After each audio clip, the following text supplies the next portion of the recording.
Africa Content TV.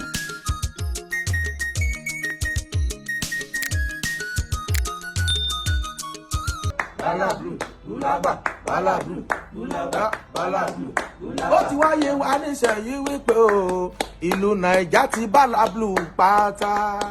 Kábẹ̀ lọ́hùn kó má Bulaba ló dẹ̀kú o. Kábẹ̀ lọ́hùn kó má Bulaba ló dẹ̀kú o. Kábẹ̀ lọ́hùn kó má Bulaba ló dẹ̀kú o.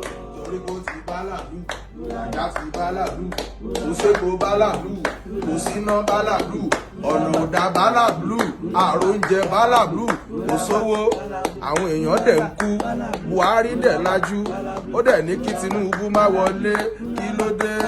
Wọ́n kówó pamọ́, wọ́n gbépo pamọ́, wọ́n fún wa lówó, wọ́n fún wa lóúnjẹ, jẹ́ ká dìbò f'Aṣíwájú, kó lè kówó síta, kó lè fún wa lépo. Naija ti Balablu pátá o.